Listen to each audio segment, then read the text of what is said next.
Bonjour à tous sur notre chaîne. Mettre en place une ville 30 est quelque chose qui peut apporter des bénéfices et pour certains beaucoup de frustration. Pour autant, mettre en place une ville 30, ce n'est pas quelque chose qui est anodin puisqu'il nécessite une rigueur de tous les instants en matière de signalisation. Tout un travail à réaliser autour de ça.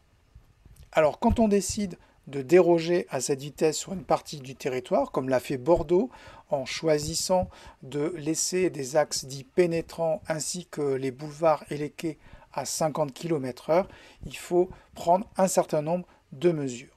La première, c'est d'éditer un arrêté municipal, qui est le texte local qui permet de déroger au code de la route, puisque en l'occurrence dans une ville 30, la vitesse est de 30 km/h, donc il faut éditer un document pour autoriser une vitesse supérieure sur une partie du territoire.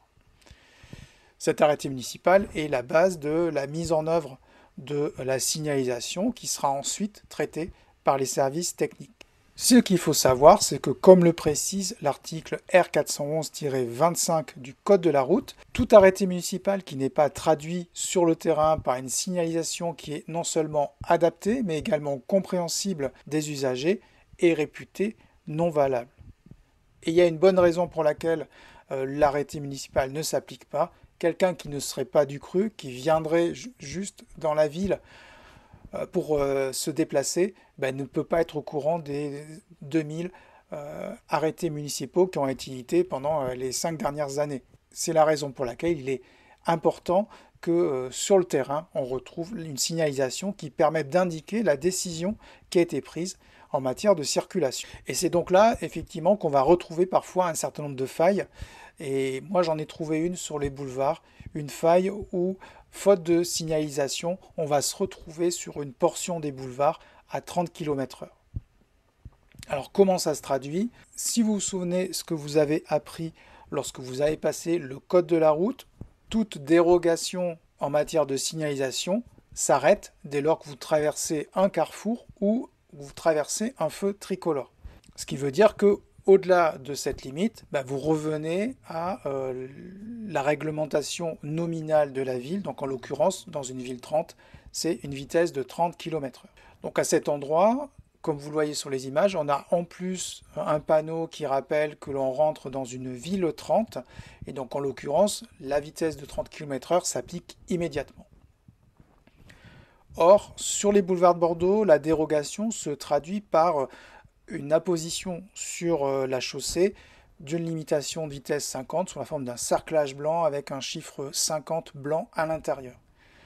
Ce marquage au sol est répété après chaque intersection pour justement rappeler à l'usager qu'il est toujours sur une voie à 50 km/h. Or, il se trouve qu'à cet endroit, on a une autre conjonction, c'est qu'en plus de l'entrée dans la ville 30, en plus de la fin de dérogation par le feu, on se retrouve avec une absence de marquage au sol 50 sur les deux petites portions qui suivent. Légalement, ça signifie tout simplement que sur cette zone-là, on est repassé à 30 km/h. Et donc sur une partie des boulevards, comme je l'ai indiqué au départ, on se retrouve dans cette zone-là à 30 km/h. Alors quels sont les effets pour l'usager? Beaucoup d'usagers n'ont pas de toute façon changé leur comportement et ne se sont pas rendus compte de ce changement et continuent à rouler à 50 km/h. Ce qui n'est pas non plus un problème pour la maréchaussée qui elle-même doit ignorer cette spécificité ou fait en sorte de l'ignorer si elle doit y faire des contrôles de vitesse. D'ailleurs, sur les boulevards, à ma connaissance, des contrôles de vitesse, il n'y en a quasiment jamais. Et c'est la raison pour laquelle aussi on peut y noter à certaines heures de la journée des vitesses inadaptées. Et c'est notamment le cas de motards et de deux roues motorisés qui sont souvent lancés sur les couloirs de bus à pleine vitesse. Quels peuvent être les impacts en cas d'accident?